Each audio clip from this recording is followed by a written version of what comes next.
All right, I have just a historical minute to give today.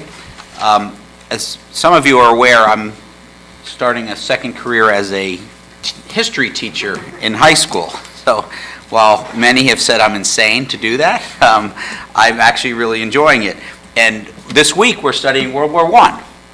So I actually had to teach a little bit about that today. And I said, you know what? It's 100 years since the United States got involved in World War I. Why don't I look up what Summit got up to during World War I? So this is my historical minute. So Summit rallied around support for the troops and preparing for the war as early as April of 1916. The National Special Aid Society was established by the women of Summit at that time.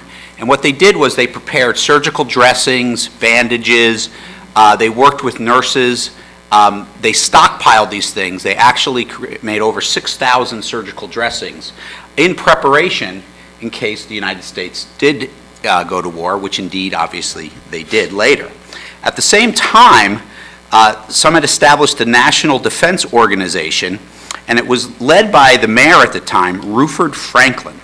It had over 500 members at its peak. It cost $1 to join, and again, it was set up to prepare Summit in case the nation went to war eventually. It was such a successful organization that Mr. Franklin received a letter from none other than Teddy Roosevelt, who said to him, "My dear Mr. Mayor, bully for Summit, New Jersey. If every place did as you and your town have done, the country would be well prepared and in little danger." Summit went on. Obviously, the war began. When it did begin, a local of Summit, William Lawrence, who founded Overlook Hospital, as many are probably aware, organized Ambulance Company Number 3. It was Summit's own unit. It left for France, cheered on by the entire town on June 4th of 1917. William Lawrence would later be promoted to run the 4th Ambulance Corps in France.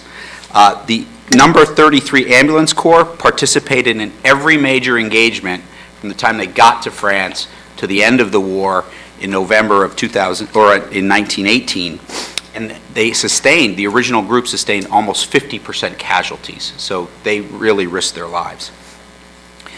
Summit sent many men to the war, and unfortunately, 15 brave souls did not return. We have a memorial to them on the village green, amongst other memorials for other people from other wars. There were 2 Congressional Medal of Honor winners as well, which is amazing given that only several dozen were given out for the entire conflict. 2 were from Summit. One was Corporal Tommy O'Shea, and the other was Sergeant Alan Eggers.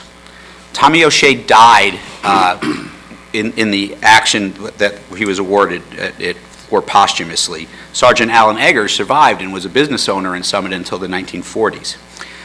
They rescued 3 tankmen from certain death or capture on the Hindenburg Line in September of 1918. They used a machine gun at the time to rescue the trapped tankmen, in which the action that took Tommy O'Shea's life. The machine gun was later recovered from the battlefield, was cleaned up, and was actually presented to Summit a couple of years later. It resided in a glass case in the council chambers with the inscription, "Retained as a symbol of heroism and duty well done." Unfortunately, it was stolen in 1970 and never recovered. So maybe that tells you a little about the 1970s as well.